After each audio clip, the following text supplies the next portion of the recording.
કાજલ bulletin ન્યૂઝમાં આપનું સ્વાગત છે। હું છું શહાના સેઠવાલા।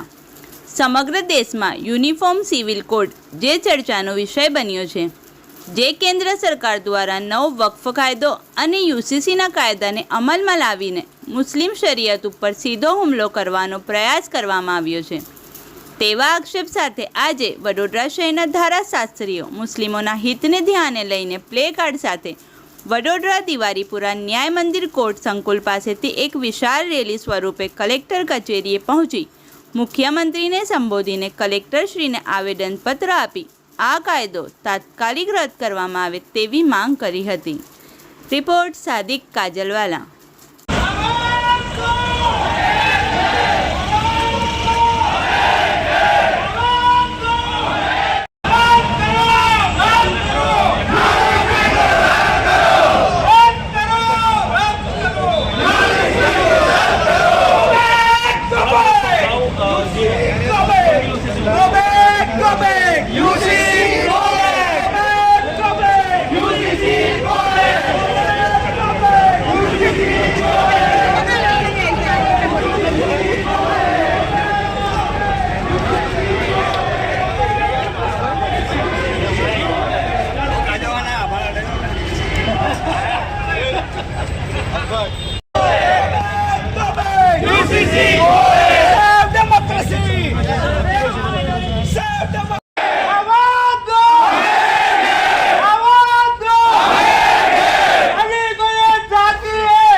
લોકોને રહેવાનો અધિકાર છે। તમામ લઘુમતીઓને પર્સનલ લો છે, પણ મુસ્લિમોને ખાસ કરીને જે લગ્ન, છૂટાછેડા અને વારસા એમાં એક અલગ પડે છે। તો એ વસ્તુ બંધ કરીને તમને શું ફાયદો છે? તમે જો ગુજરાતની, હિન્દુસ્તાનની લઘુમતીઓનો વિકાસ કરવાની કોશિશ કરતા હોય તો તમે એમના તમામ કાયદાઓ સાથે એક વાર 370, બીજી વાર 3 તલાક, ત્રીજી વાર વકફ બોર્ડ અને ચોથી વાર તમે કેમ આવું કરો? શા માટે તમે કેટલું આજે સાહેબ બંધારણની સાથે એકતા અને અખંડિતતા જો રાખવી હશે તો દેશમાં બંધારણનો અમલ ને બંધારણની સાથે જ ચાલવું પડશે। આવું કોઈ પણ છેડછાડ કરશે તો આ દેશના ટુકડા થશે અને એના યુસીસીનો અમલ કરવા માટેની જે સમિતિ બનાવી અને જે નિયમો બનાવ્યા, જે અત્યારે વાંચીને હવે એવું થાય છે કે અહીંયા મુસ્લિમ કોમ્યુનિટીને પોતાના કુરાનમાંથી મળેલા કાયદા, આ કાયદા માનવ મેડ નથી। મુસ્લિમોની જે શરીયત છે એ કુરાનમાંથી આવેલી છે, ઇટ્સ એ ગોડ મેડ લો, અને એને નષ્ટ કરવા માટેનો આ પ્રયત્ન છે। એટલે ગુજરાતની અંદર મુસ્લિમોને જો અગર નષ્ટ કરવા માટેની જો માંગણીઓ હોય તો જીવવા માટેનો તમે પહેલાં હિન્દુ રાષ્ટ્ર ડિક્લેર કરી દો યાર, તો ખબર પડે તમારે જે કરવું એ કરો। પરંતુ એક બાજુ બંધારણ તમે બતાવો છો, બંધારણના હક્કો બતાવો છો, આર્ટિકલ બતાવો છો, અને સાથે સાથે તમે ઇનડાયરેક્ટ બધા હક્કો છીનવા માટે પ્રયત્ન કરો છો। ને યુનિફોર્મ સિવિલ કોડ છે તો આદિવાસીઓને કેમ બાકી જ રાખો? તો આદિવાસીઓ ગુજરાતના નાગરિક નથી? એ યુનિફોર્મની વ્યાખ્યામાં નથી આવતા? એક કોમને રાખવાનો, કારણ કે આદિવાસી અને મુસ્લિમના મોટા ભાગના કાયદા સરખા છે, એટલા માટે પેલાને બાદ રાખવાના અને અમને સાબિત કરવાના, એટલા એનો વિરોધ અમે કરીએ। યુનિફોર્મ સિવિલ કોડના બારામાં અમે કલેક્ટર કચેરી આવ્યા છે, અને યુનિફોર્મ સિવિલ કોડનો મતલબ થાય છે કે દરેક કોમને એમના સમાન હકો મળે। હવે યુનિફોર્મ સિવિલ કોડમાં દરેકને હકો મળે એટલે અમારે એવું કહેવું છે કે બીજી જે કોમ છે, અમારી SC CST છે, એ લોકોની ઉપર બી આ રહેમ થવું જોઈએ કે ભાઈ મુસ્લિમોને ખાલી રહેમ ખાવા બાબત નથી, CSC ST પણ અમારા રહેમ કરવા બાબત છે, એટલે એમને અલગ ના કરવા જોઈએ। પણ બીજી વાત એ છે કે યુસીસી એવી વસ્તુ છે જે અમારા સિનિયર વકીલે કીધું કે કુરાન મેડ हमारा કોન્સ્ટિટ્યુશન છે, એના ઉપર અમે જીવવાનો હક છે। 25, 26 સેક્શનના હિસાબે અમે મુસ્લિમ કોમ્યુનિટી, દરેક કોમ્યુનિટીને પોતાના મذહબ પર જીવવાનો હક છે, એટલે અમે આ યુસીસીને રદ કરો એની માંગણી કરવા માટે કલેક્ટર કચેરી આવેલા છે। છેલ્લા ઘણા સમયથી આપણા ભારત દેશમાં આપણે જોઈ રહ્યા છે, ના કોઈ કાયદો રોજગારી માટે લાવવામાં આવે છે, ના કોઈ કાયદો શિક્ષણ માટે લાવવામાં આવે છે, માત્ર કાયદાઓ ધર્મ બાબતે જ લાવવામાં આવી રહ્યા છે। પહેલાં શરૂઆતમાં વાત આવે તો 3 તલાકનો કાયદો હોય, વકફ એક્ટ હોય, ને હમણાં યુસીસી એક મીડિયાવાળા ભાઈએ હમણાં એવું કીધું કે હજુ બાળકનો જન્મ નહીં થયો અને એના પહેલાં જ તમે એનું નામ આપવા માટે ભેગા થયા છો. તો અમે કહેવા માંગીએ છીએ કે આ લોકોએ બાળક નહીં પણ ટેસ્ટ ટ્યુબ બેબી તૈયાર કર્યું છે. એ ટેસ્ટ ટ્યુબ બેબી આવવાનું ડિસાઇડેડ છે, કારણ કે જે રીતે એમને વકફ એક્ટ પોતાની મેજોરિટીની સીટોથી લાગુ કર્યો છે, અમને 100% ધ્યાન છે કે આ યુસીસીનો કાયદો જેના માટે લોકોનો અભિપ્રાય લેવામાં આવે છે, અભિપ્રાય તો લાખો કરોડો વકફના વિરુદ્ધમાં પણ લોકોએ આપેલા, પરંતુ તે લોકોએ પોતાની મેજોરિટીની સીટોથી આ કાયદો પાસ કર્યો છે. આ જ રીતે અમને ચોક્કસ ધ્યાન છે કે યુસીસીનો કાયદો પણ આ લોકો મેજોરિટીથી પાસ કરશે. માત્ર લોકોના અભિપ્રાય લઈને એમને ઉલ્લુ બનાવવા શા માટે આવે છે? જો તમારે લાગુ જ કરો તો ડાયરેક્ટ લાગુ કરી દો. લોકોની ભાવનાઓ સાથે કેમ ખિલવાડ કરવામાં આવે છે? આજે જે રીતે તમે ઇન્ડિયા ગેટ પર જઈને જોશો તો ત્યાં કેટલા મુસ્લિમ નામો છે શહીદોના, દેશ માટે કેટલા લોકો શહીદ થયા છે એ તમે જુઓ તો તમને ખબર પડશે કે મુસ્લિમોએ કેટલું બલિદાન આપ્યું છે.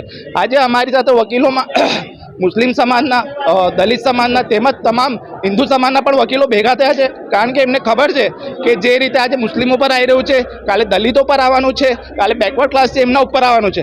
એટલે આ કાળો કાયદો રદ કરવા માટે મોટી સંખ્યામાં વકીલો ભેગા થયા છે અને બધાની એક જ ડિમાન્ડ છે કે આ કાયદો રદ કરવો જોઈએ. આજે અમે અહીંયા વડોદરા કલેક્ટર કચેરી ખાતે સમગ્ર વડોદરા શહેર અને જિલ્લાના એડવોકેટ ભાઈઓ બહેનો ઠીક છે આવ્યા છીએ આવેદન આપવા માટે. અમે સખત અને સખત યુસીસીના કાયદાનો વિરોધ કર્યો છે. ઠીક છે કે જેમ અમે મુસલમાન છીએ અને અમે શરિયતને જ ફોલો કરીશું. ભારતના નાગરિકને સ્વતંત્ર રીતે પોતાના ધર્મને પાળવાનો અને અનુસરવાનો, ધાર્મિક બાબતો પાળવાનો અધિકાર આપે છે. યુસીસી જે છે એ અમને અમારા યુસીસી જે છે એ અમારા જે બંધારણ દ્વારા જે અધિકારો આપવામાં આવ્યા છે એનો ઉલ્લંઘન કરે છે. ઠીક છે, એટલે અમે અહીંયા આવેદન આપવા માટે ભેગા થયા છીએ કલેક્ટર કચેરી ખાતે. અને જે સરકાર કહી રહી છે કે અમે તમને લિવ ઇન રિલેશનશીપના કાયદાની વાતો કરી રહ્યા છે, તેમાં તો અમને એઝ એ વાઇફનો કોઈ અધિકાર જ નથી મળવાનો. એટલે અમારી એઝ એ વાઇફ એટલે ધાર્મિક રીતે જે પત્નીનો દરજ્જો હોય એ તો મળવાનો જ નથી. તો પછી અમે એ કાયદાને એમાં અમારી હેસિયત શું? સામાજિક દરજ્જો શું એમાં અમારો? અમને જે કોન્સ્ટિટ્યુશને હક આપ્યું છે એ અમારાથી છીનવી રહ્યા છે.